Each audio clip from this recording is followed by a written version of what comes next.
제가 시를 한 편 읽어드리겠습니다. 제목은 두 사람. 두 사람이 노를 젓는다. 한 척의 배를. 한 사람은 별을 알고 한 사람은 폭풍을 안다.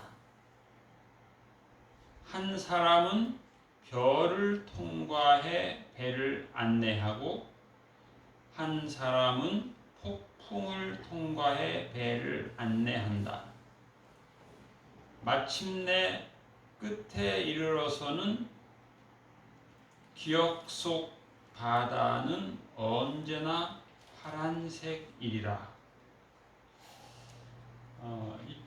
이 시는 서양에서 결혼식 축하시로 많이 낭송이 되는 시라고 합니다. 그러니까 이제 이 한 쌍의 부부가 만나서 인생을 살아가는데 그걸 이제 항해하는 걸로 이렇게 묘사했다라고 보는 거죠. 물론 이건 다양하게 시라고 하는 것은 해석할 수 있는 건데 특별히 서양에서 결혼식에 가장 많이 낭송되는 시라고 하는 것은 아마 1차적으로 그런 의미가 있는 것 같아요. 그런가 하면 또 어떻게 보면 인간의 능력이 그렇게 항상 별을 항상 아는, 또 한 사람은 또 항상 폭풍을 아는, 그 말은 이제 폭풍을 견딜 수 있는 능력이 있다는 의미겠죠. 두 사람은, 한 사람은 파도를 봐야 되는 것이고 항상 파도와 싸워야 되는 것이고 태풍과 싸워야 되는 것이고 한 사람은 항상 별을 봐야 되는 것이고 이런 의미에서는 또 어떻게 보면 우리 영적으로도 해석 가능한 것 같아요. 요즘 베스트셀러 책 제목 중에 그런 책 제목이 있어요. 제가 이제 그 설교 원고를 지난번에 쓸 때는 이렇게 썼어요. 책 제목 좋은지 나쁜지 어떻게 아는가. 그런데 그 책을 다시 봤더니 제가 잘못 알았어요. 좋은지 나쁜지 어떻게 아는가. 저는 그렇게 제 머리에서는 이해를 했는데 책 제목을 다시 봤더니 좋은지 나쁜지 누가 아는가 그렇게 되어 있어요. 이게 간단한 말인데 저는 여러 가지로 이렇게 해석이 되고 참 좋다 그런 느낌 받았어요. 살다 보면 참 나쁘다 하는 그런 어려운 상황을 만날 수 있거든요. 그게 좋은지 나쁜지 어떻게 하면 알 수 있을까? 또 누가 알 수 있나? 어떤 사람이 자기 앞에 닥친 그 어려운 일을 잘 해석할 수 있나? 그런 생각 해보는 거예요. 그래서 제가 이제 제 원고의 제목을 이제 두 가지로 정했어요. 하나는 고난과 형통, 또 두 제목은 사람의 눈, 하나님의 눈. 우리가 오늘 첫 번째 읽은 창세기 39장의 내용은 짧게 요약하면 요셉의 노예 생활, 요셉의 감옥 생활이에요. 그러니까 물론 이제 짤막하기는 하지만 창세기 39장 이게 기간으로 따지면 어떻게 될까 생각해 보니까 약 한 10년 정도 되는 것 같아요. 우리가 읽자면 1, 2분이면 읽을 수 있는 짧은 내용이에요. 그런데 기간은 한 10여 년 돼요. 우리가 이제 요셉의 노예 생활과 감옥 생활을 13년 정도로 보거든요. 감옥 생활을 13년, 노예 생활이 나으냐, 감옥 생활이 나으냐 질문하면 대답이 다양할 것 같아요. 노예 생활로 그렇게 힘겹게 채찍을 두려워하는 생활을 하느니 감옥이 낫겠다 그런 사람도 있을지 모르겠고 노예 생활로 힘든 사람은 감옥 생활에 그 힘든 생활을 한 사람은 감옥 생활보다 노예 생활이 낫다 생각할지도 모르겠는데, 어쨌든 한 사람이 그 인생의 황금기라고 할 수 있는 기간을 13년 동안을 노예 생활과 감옥 생활을 하게 되는데, 이제 그 오늘 창세기 19장이 이제 그런 내용이에요. 1절에 보면은 이제 요셉이 노예로 팔려서 이끌려서 이집트로 갔다라고 하는 간단한 내용이 되어 있는데, 이끌려라고 하는 말도 마찬가지예요. 사람의 눈으로 보면 끌려간 거예요. 그런데 이제 영적인 눈을 뜨고 보면 이끌어가는 섭리가 있는 거예요. 이끌어가는 하나님의 섭리를 보는 영적인 안목이 있는 사람은 그 끌려가는 것에서 절망하지 않을 수 있어요. 그런데 그냥 노예로 끌려간다. 내 인생 노예가 될 줄은 몰랐다. 그러면 이제 너무 힘든 거예요. 그래서 하나님을 보는 눈이 있느냐, 땅만 보느냐, 사람의 눈만을 가지고 사느냐, 하나님의 눈을 의식하면서 사느냐에 따라서 그 사람이 겪는 이 스트레스는 정말 엄청난 차이가 나는 거죠. 요즘에 이제 우리나라의 이혼율이 작년보다 굉장히 급증했다 그래요. 그 이유 중에 하나를 이제 코로나로 거리두기로 해서 뭐 어떤 방송에서는 계속 집안에서 있다 보니까 서로 받은 스트레스를 입으로 서로 풀다 보니까 상대를 힘들게 하고 스트레스를 주고 그러다 보니까 이혼을 많이 한다, 이제 그런 통계도 나와 있고, 또 거리두기 여러 가지 자유의 제한을 받다 보니까 스트레스가 심해져서 이 언어 폭력을 많이 하게 된다, 또 그런 얘기도 있습니다. 감옥은 보니까 제가 며칠 전에 영화를 하나 봤는데, 감옥 얘기. 물론 제가 두 가지를 봤어요. 하나는 이제 슬기로운 감옥 생활이라고 하는 걸 봤고, 드라마. 하나는 영화, 프리즌이라고 하는 영화인데, 아주 뭐 감옥이 대단한 곳이에요. 감옥 처음에 들어가면 뭐 아주 거꾸로 매달아 가지고 뭐 반 죽이더구만요. 죽이고 눈 크게 뜨면 바로 너 오늘 저기 목공 작업하다 손 잘린 거다, 그렇게 딱 선포하고 전기톱으로 팔을 자르려고 하고 막 그렇게 하는데 아주 막 살벌해. 근데 어쨌든 감옥 생활은 참 힘든 건데, 문제는 이제 오늘 성경의 표현이 좀 우리가 읽었지만 요셉이 노예로 끌려갔는데 형통했다라는 말을 하고 있어요. 그 표현이 한 번만 나오면 괜찮은데 세 번 계속해서 나와요. 영어 성경을 보니까 그 표현 단어가 success예요. success. 성공했다는 거. 성취했다, 성공했다. 요셉은 성취한 자가 되어서 노예 생활을 했고, 성취한 자가 되어서 감옥 생활을 했다. 그렇게 되어 있어요. 우리 인생이라고 하는 것은 성취하지 못한 거예요. 그렇잖아요? 취직을 못한 사람은 취직이라고 하는 성취를 하고 싶고, 취직을 한 사람은 좀 더 근무 조건이 좋은 곳으로 또 이렇게 이직을 하고 싶고, 또 뭐 이미 이직을 한 사람은 또 뭔가 성취 못한 게 있어요. 그래서 우리 한국에서 이제 몇 년 동안 살았던 이탈리아의 교수가 그런 말을 했다고 해요. 한국 사람의 특징은 끝없는 무한 경제, 그냥 계속 위로만 뒤도 옆도 보지 않고 위를 향해서만 질주하는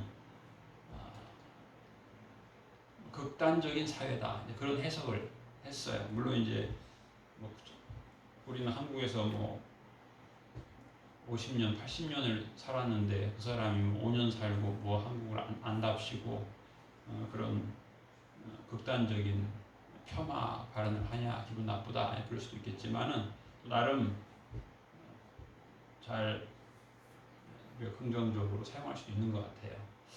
어떤 분들은 일본 사람이 쓴 책은 안 본다. 물론 저도 일본 사람 안 좋아합니다. 그런데 그렇다고 해서 일본 사람이 쓴 책을 안 본다는 것은 참 어리석은 것 같아요. 일본을 배울 필요가 있어요. 1941년인가요? 42년인가 일본이 미국의 진주만에 폭격했죠. 1930년, 지금으로부터 90년 전에 전 세계에서 항공모함을 가장 많이 보유한 나라가 1위가 일본이고 전 세계에서 해군력이 가장 강한 나라 1위가 일본이었어요. 근데 우리는 90년이 지났는데 아직도 우리나라는 항공모함이 없거든요. 물론 나름 뭐 전략적인 판단일 수도 있는데 그런 의미에서 일본에게서 배워야 될 게 한두 가지가 아니에요. 항공모함을 만드는 기술도 배워야 되고 90년 전에 80년 전에 그 수백 대의 비행기를 항공모함에 태워가지고 미국에 가가지고 미국을 폭격한 거 하며 좋은 건 아니지만 그런 전쟁 억지력은 조금 있어야 될 필요가 있지 않나 하는 생각을 해봐요. 요셉의 노예 생활, 요셉의 감옥 생활. 감옥 생활이 오늘 성경 마지막 절에 보면 요셉이 그런 표현을 써요. 나는 이 감옥에 투옥될 죄를 짓지 않았습니다. 끝부분에 마지막 절에 그런 표현을 해요. 그 말은 요셉의 감옥 생활이 그렇게 바라던 바가 아니에요. 누구나 감옥 가는 거 원치 않아요. 생각해 보세요. 여러분이 그 인생의 황금기에 13년 동안 노예로 감옥 생활을 하게 됐다 했을 때 그 느낌이 어떻겠어요? 그런데 문제는 성경에서는 요셉이 형통했다라고 하는 설명을 하는 거죠. 일반적으로 이제 success라고 하는 표현은 그런가 하면 또 prosperity, prosper, 순탄하게 성취가 되고 성공이 되고 번영이 될 때 표현하는 단어인데 이 단어가 지금 요셉의 노예 생활, 요셉의 감옥 생활을 표현했다는 거죠. 우리가 볼 땐 좀 다른 표현이 있으면 어떨까 하는 생각이 되는데 왜 성경은 하나님은 요셉의 노예 생활과 감옥 생활을 형통이라고 하는 단어로 표현했을까? 인간적으로 보면 요셉은 어렸을 때 엄마가 자기 동생을 낳다가 죽었기 때문에 어떻게 보면 엄마 없이 그 유아기를 보낸 거예요. 그게 성공했다 볼 수 없어요. 그렇죠? 그런가 하면 아버지가 이 엄마를 잃어버린 이 아들이 불쌍하고 사랑스러워서 채색옷을 입혀주고 좀 편애를 했죠. 그랬더니 배다른 형들이 우리가 저 녀석을 죽이자 이렇게 결론을 내린 거예요. 그래가지고 호랑이 잡는 구덩이에다 빠뜨려 죽이려고 하는 거죠. 일반적으로 호랑이 잡는 구덩이에는 물이 있어요. 성경을 자세히 보면 웅덩이에 물이 없었더라 그런 표현이 있어요. 그냥 호랑이 잡는 웅덩이는 보통 한 4m 정도를 파기 때문에 우리 동네 어디를 4m 파도 물이 1m 이상, 2m 정도 찰 수 있다고 저는 봐요. 우리 동네 같은 경우는. 그러니까 보통 이렇게 호랑이 잡을 정도가 되면 4m 이상을 파가지고 물이 2m 이상이 차도록 이렇게 해야 이제 호랑이 사냥이 가능한 거죠. 그러니까 결국 웅덩이 물에 빠뜨려 죽이려는 거예요. 그리고 성경에 웅덩이에 물이 없었더라. 그 말은 그걸 우연으로 볼 수도 있고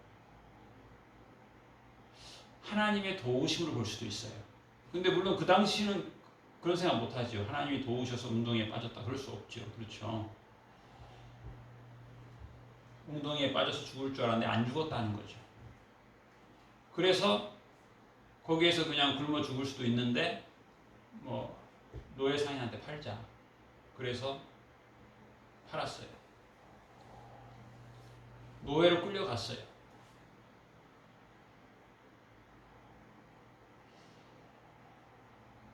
그랬는데 성경에는 형통했다 되어 있어요. 형통했다. 요셉 입장에서는 자기를 불쌍히 여기고 사랑한 아버지 얼굴을 못 보게 된 거예요. 청소년기에. 제가 이제 우리 아들이 한 번은 그런 얘기 하더라고요. 학원을 못 가고 고시원에서 4개월을 살으니까 일주일 내내 사람하고 한마디도 안 하고 사니까 참 고독하더라. 그런 표현을 쓰더라. 그래서 제가 참 그게 마음에 와닿았어요. 고독한 거죠. 요셉은 우리 아들이야 뭐 이제 28이니까 그래도 요셉에 비해서 17살인 요셉에 비해서는 성숙했으니까 그 고독을 극복할 능력이 있는데 요셉은 그리고 고독하지만 일주일에 한 번은 또 가족을 만날 수 있고 요셉은 일단 말이 안 통하니까 이집트 말을 모르니까 말이 안 통하는 말할 수가 없고 안 들리고 더 고독한 거죠. 그리고 아버지가 보고 싶은데 볼 수가 없어요. 일주일에 한 번 봐도 고독한데 볼 수가 없어요. 아버지를 볼 수가 없어요. 동생, 엄마 대신 내가 사랑해야 될 동생 볼 수가 없어요.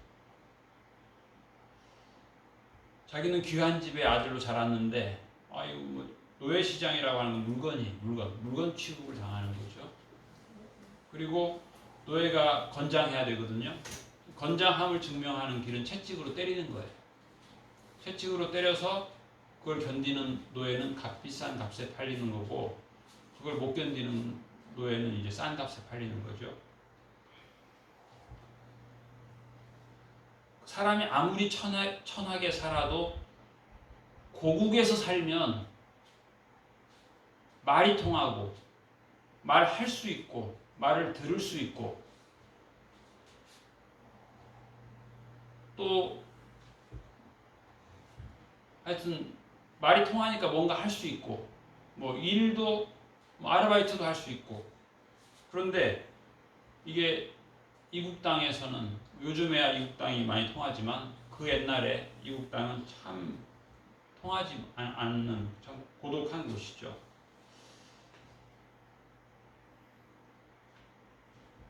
그야말로 정처 없이 이럴 때 이제 사람이 느끼는 감정은 사람에게 가족에게서 버림받았다라고 하는 것도 있지만 나의 모든 형제가 나를 버렸다. 나를 죽이려고 했다. 이것도 괴롭지만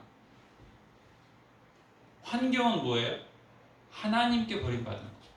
하나님 나를 버리셨구나. 그래서 내 가족으로 하여금 나를 버림받게 내 가족들이 나를 버리게 했다. 이런 느낌이 들을 수 있는 상황이에요. 그야말로 날마다 사망의 음침한 골짜기를 헤매이게 된 것이죠. 그런데 우리가 오늘 본 시편 105편의 말씀을 보면 여기에 하나님의 손길이 있는 거예요. 그래서 시편에 보면 하나님이 요셉을 단련하셨다. 그렇게 되어 있습니다. 하나님이 요셉을 단련하셨다. 하나님이 요셉을 앞서 보내신 거예요. 우리 전투를 하게 되면 척후병을 보내잖아요. 앞서서 보내는. 인간의 눈으로 보면 참 요셉은 불행한 거예요. 참 요셉은 인간의 눈으로 보면 참 절망적이에요.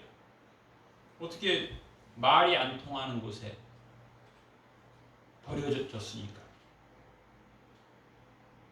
말이 그래도 한국말이 좀 들려야 되는데 자기 고국의 말이 들려야 되는데 들리는 말은 다 알아들을 수 없는 외국말만 있고 그래서 말할 수도 없고 들을 수도 없고 그런데 그 가운데서 요셉은 하나님께 기도할 수 있었어요. 하나님은 요셉을 그 험한 환경 속에서도 요셉의 마음이 형통한 자가 되었어요. 그래서 성경은 하나님이 함께 하셨다 그렇게 되죠. 하나님이 함께. 그 말은 뭐예요? 요셉이 하나님과 함께 했다는 거예요. 요셉이. 우리는 세상과 함께하고 사람과 함께하고 환경과 함께하는데 요셉이 하나님과 함께하는 거예요. 그래서 요셉이 그랬잖아요. 나를 이집트로 보낸 것은 형님들이 아니다. 그래서 나를 이집트로 팔아버리는 것은 형이 아니다. 분명히 형들이 팔았는데, 분명히 형들이 미워해서, 분명히 형들이 분노해서 요셉을 노예로 팔은 건데, 요셉은 하나님이 나를 미리 보내셨다. 그렇게 요셉은 영적 안목이 있었던 거예요. 그래서 오늘 창세기 3절에 39장 3절에 보면 여호와께서 그의 범사에 형통하게 하셨다. 그래서 사람의 눈만으로 보면 이런 불통이 없어요. 이런 고난이 없어요. 그런데 나의 시선보다 하나님의 시선, 나의 계획보다 하나님의 계획, 나의 뜻보다 하나님의 뜻, 이것을 생각하면 하나님 뜻이 계신 거예요. 내가 볼 때는 지금 현 나의 상황은 나쁜 거예요. 근데 하나님께서는 더 큰 일을 하시려고 계획하신 거예요. 하나님은 요셉을 단련시키려고 계획하신 거예요. 단련을 자원적으로 단련하면 이처럼 행복한 게 없어요. 제가 시간이 날 때는 등산 갔다 오는데 2시간 정도 걸리거든요. 아주 행복해요. 그런데 그걸 누가 억지로 하기 싫은 걸 시켜봐요. 그게 힘든 거죠. 등산한다는 것이 이게 쉬운 일이 아니잖아요. 땀이 나고 무더운 여름에 내가 나를 단련시킨다라고 하는 생각을 하니까 감사한 거예요. 아주 감사한 거예요. 아주 행복한 거예요.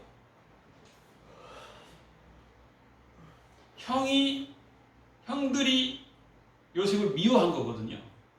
그런데 하나님이 나를 앞서 보내셨다는 거예요. 형들이 나를 미워한 게 아니고, 형들이 나를 한 것이 아니고, 하나님의 뜻이 있으셔서 하나님께서 나를 단련시키시고 큰 계획을 가지고 계시고 더 많은 사람을 구원하시기 위해서 하나님께서 나를 이 단련의 자리로 보내셨다는 것이죠.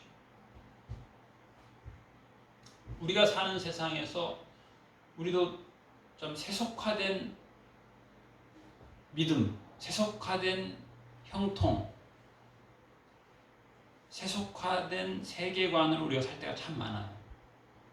성경을 보면서 우리가 우리의 세계관을 변화시키는 거예요. 성경은 우리의 잘못된 세계관을 변화시키는 거예요.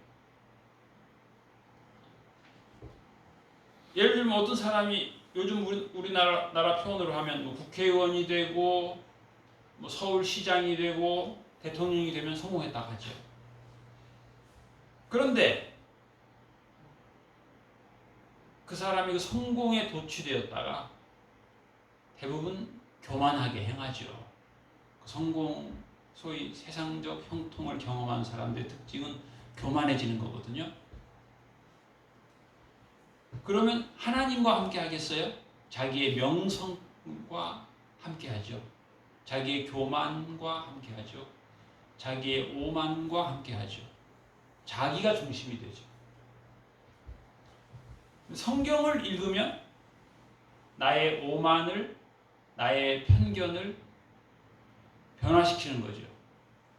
하나님의 형상으로, 하나님의 심령으로.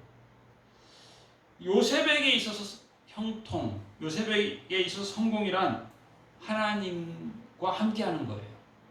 하나님이 함께 하시는 거예요. 하나님의 뜻을 귀중히 여기는 거예요. 로마서 8장 28절에 보면 하나님을 사랑하는 자 곧 그 뜻대로 부르심을 입은 자들에게는 모든 것이 합력하여 선을 이루느니라. 그 모든 것, 그건 내가 볼 때 좋은 것일 수도 있고 나쁜 것일 수도 있어요. 내가 볼 때 나쁘다고 생각하는, 이건 안 좋은 거다. 그런데 그걸 하나님은 좋게 하신다는 것. 합력해서. 요셉의 인생의 노예 생활이 펼쳐지고 감옥 생활이 펼쳐질 때 우리의 인생 앞길에 요셉의 노예 생활과 같이 힘겨운, 요셉의 감옥 생활처럼 힘겨운 13년의 일정이 펼쳐진다고 할 때 우리는 힘겨울 수밖에 없어요. 낙심할 수밖에 없고 좌절할 수밖에 없어요. 그런데 환경 중심으로 살아가게 되면 그럴 수밖에 없어요. 그런데 하나님 중심으로 살아간다면, 하나님의 뜻을 더 중요하게 생각한다면, 하나님께서 역사하신다고 그 생각을 더 크게 한다면 우리는 이 힘든 상황이 참 복된 상황임을 알게 돼요. 요셉은, 성경을 보면 요셉으로 인해서 많은 사람이 복을 받았다 그렇게 돼 있어요. 요셉을 통해서 보디발의 가정이 복을 받은 것을 보디발이 알고, 감옥에 있는 사람도 알고, 감옥의 정치범들. 요셉은 왕의 심기를 건드린 사람들을 가두는 곳에 갇혔어요. 부정적으로 보면 참 힘든 거예요. 소위 탁월한 정치가들, 탁월한 정치 논객들, 왕에게 충원을 한 사람들, 대단한 사람들이죠. 이 사람들하고 사는 거예요. 그런데 하나님은 이 사람들의 그 인생의 실패담이죠. 어떻게 보면 정치인으로 성공했다가 낙마했다가 그 사람들이 간증하는 거죠. 요셉한테 나는 한때 이렇게 내가 승승장구해가지고 애굽의 2인자가 됐었는데 이제 왕의 심기를 건드려가지고 왕이 기분 나빠가지고 나를 감옥에 쳐넣었다. 그때 이러이러한 일이 있었다. 그 실패한 정치가들, 정말 노련한 정치가들의 간증을 다 듣는 거죠. 개인 레슨을 하는데, 옛날에 일본에는 한때 기독교 국회의원들이 있었어요. 오래전 일이지만 그 당시가 이제 일본의 이제 소위 한국마음도 만든 그 세대들이라고 볼 수 있는데, 정치가를 기른 거예요. 기독교 정치가를. 그래서 기독교 정치가가 문교부 장관이 돼가지고 초등학교 교과서에다가 노아 성경 얘기를 많이 넣은 거예요. 노아 방주를 만드는 얘기를. 그걸 보고 자란 아이들이 항공모함을 만드는 거예요. 비행기를 만들고. 그랬는데 이제 일본에 또 그 문교부 장관을 암살했어요. 왜 교과서에다 성경을 집어넣냐고. 그래가지고 또 이제 또 다른 파들이 득세를 하고 있는데, 기독교 정치가를 키우는 일을 또 한 사람이 있어요. 그 필요한 거죠. 정치가, 기독교인이 정치하면 안 된다. 뭐 그런 생각을 가진 사람도 있어요. 그런데 정치가 잘못 갈 때 기독교인이 입을 다물고 있어야 된다라고 생각하는 사람도 있어요. 그런데 그거는 잘못된 생각이에요.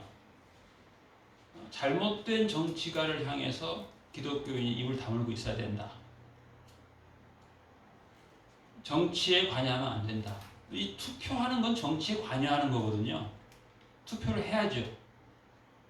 기독교인은 투표하지 말아야 된다? 이거 아주 잘못된 생각이죠.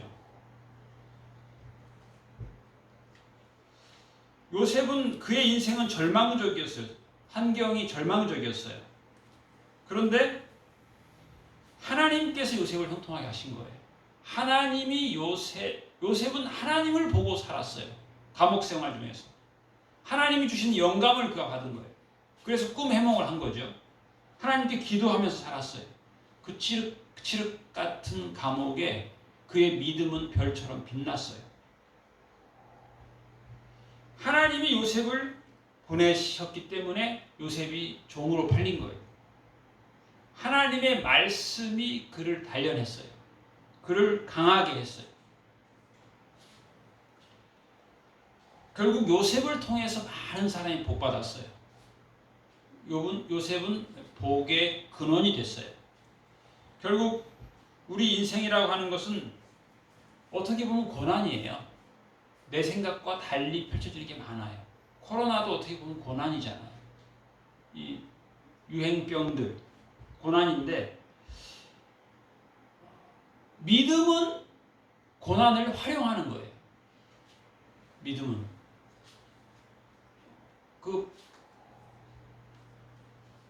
지난달에 젊은이들이 경찰서에 끌려갔는데 이유가 뭐냐면 태풍이 오는데 파도 타는 젊은 애들이 제일 좋아하는 게 태풍이랍니다.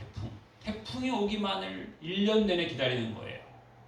그래서 이 사람들은 파도가 2, 3m가 돼야 이 파도 타기 서핑을 재밌게 할 수 있다는 거예요. 이 사람들은 그때를 기다리는 거고, 나라에서는 위험하다는 거고, 이 사람들은 태풍이 오기를 기다리는 거예요. 12달.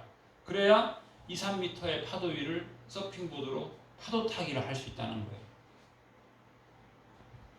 믿음은 어떻게 보면 파도 타는 이 취미를 가진 사람과 비슷한 거예요. 파도를 타는 거예요. 그때의 희열을 느끼는 거예요. 인생의 이 험한 때가 올 때 때를 만나는 거예요. 그러고 보면 우리는, 여러분 요즘 이 코로나 때 어떤 삶을 삽니까? 형통한 자로 삽니까? 낙심한 자로 삽니까? 힘들어합니까? 불행합니까? 지금 상당수는 인생이 이 불행해졌다라고 생각하는 거예요. 그런데 요셉이 경험한 파도에 비하면 이거는 제 생각에 100분의 1도 안 돼요. 요셉이 경험한 거에 비하면 우리는 이 정도는 99점이에요. 100점 만점에 99점.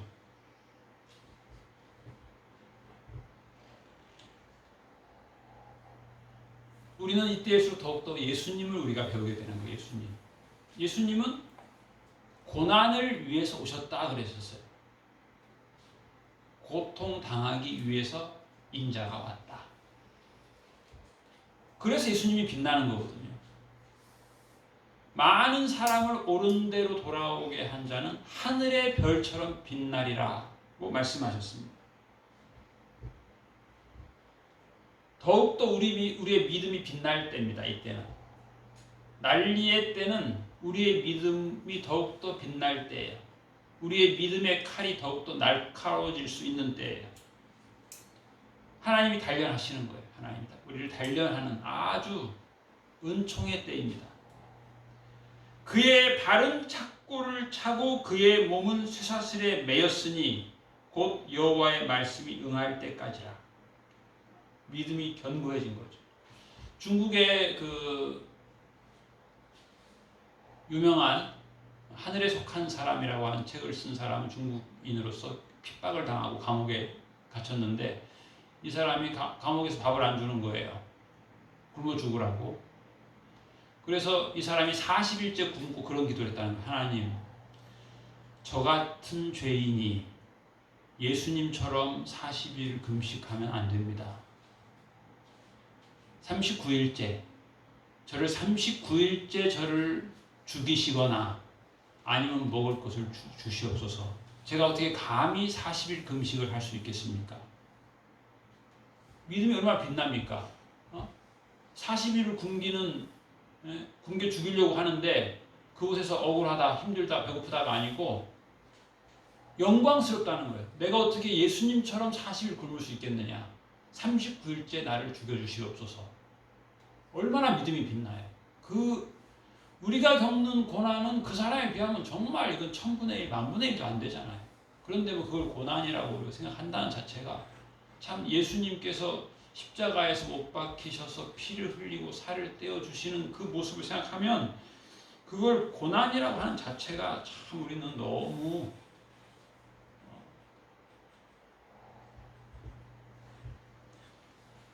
하나님의 때가 있습니다. 하나님은 모든 것을 다 사용하십니다. 전능하신 하나님께서 사용하지 못할 게 없습니다. 우리의 밤이 깊을수록 가장 밤이 깊었을 때 새벽에 동이 튼다고 해요. 여러분 환경이 어렵습니까? 당연히 어렵죠. 요즘 뭐 어려운 데가 한두 군데가 아닙니다. 전 세계적으로 어렵고 경제적으로 어렵고 믿음 생활하기도 어렵고 사탄은 까불릅니다. 까불러. 너는 알곡이 아니다. 너는 가라지다. 라고 할 때 우리가 그렇다. 나는 가라지다. 라고 누울 수 없어요. 나의 알곡됨을 빛내야 됩니다. 단련해야 됩니다. 주야로 예수님 말씀을 묵상하고 암송하고 찬송하고 제가 핸드폰에다가 기상벨 이름을 찬송 그렇게 썼어요. 일어났으면 찬송해야지. 찬송할 일, 감사할 일이 얼마나 많은데 우리가 그걸 보지 못하는 거예요. 예수님이 안 보이면 우리는 뭐 사람의 눈만 뜨고 불평, 불만, 불행, 염려에 빠질 수밖에 없어요. 하나님의 그 크신 사랑과 은혜와 역사하심을 바라보면서 기뻐하고 더 믿음을 빛내고 예수님께 더 우리의 믿음의 찬송을 높이 올리고 삶을 통하여 더 기뻐하고 더 사랑하고 더 축복하고 하나님께 감사하는 믿음의 단련이 있는 주께서 나를 단련하신 후에 내가 정금처럼 빛나리라 정금처럼 나으리라고 하는 고백을 날마다 기쁨으로 할 수 있는 우리 모두가 되시기를 축복합니다. 기도하겠습니다. 하나님 아버지, 우리의 지나온 날을 돌이켜볼 때 때로는 요셉이 경험한 노예 생활처럼 요셉이 경험한 감옥 생활처럼 힘겨워하고 스트레스 받고 불평하고 감사하지 아니하고 살아온 시간들이 많이 있었습니다. 요셉은 노예 생활 속에서 형통한 자가 되었고 감옥 생활 속에서 형통한 자가 되었는데 우리들은 이 작은 유행, 독감, 폐렴을 두려워하며 사는 그런 어리석은 자가 되지 않게 하여 주시옵소서. 우리의 믿음이 더욱더 빛을 발하게 하여 주시옵시고 환경에 따라 우리가 좌우되지 않고 더욱더 우리의 주님의 말씀 따라서 단련하고 면역력을 키우고 어떠한 연병도 우리에게 가까이 할 수 없음을 저희들이 더욱더 형통한 자가 되어서 스스로 단련하여서 준비하게 하여 주시옵시고 인생의 폭풍 후 풍파 가운데서 우리가 우리의 별이 되신 예수님을 바라보며 인생 항해를 하게 하여 주시옵시고 좋은지 나쁜지 어떻게 아는가? 좋은지 나쁜지 누가 아는가? 오직 하나님이 아심을 알게 하여 주시옵시고 하나님께서 좋은 단련의 과정을, 훈련의 과정을, 연단의 과정을, 빛나게 하시는 과정을 주셨음을 기뻐하며 찬송하며 살게 하여 주시옵소서. 우리의 인생을 찬송의 인생으로 인도하실 주님을 찬양하오며 감사드리며 예수님 이름으로 기도하옵나이다. 아멘.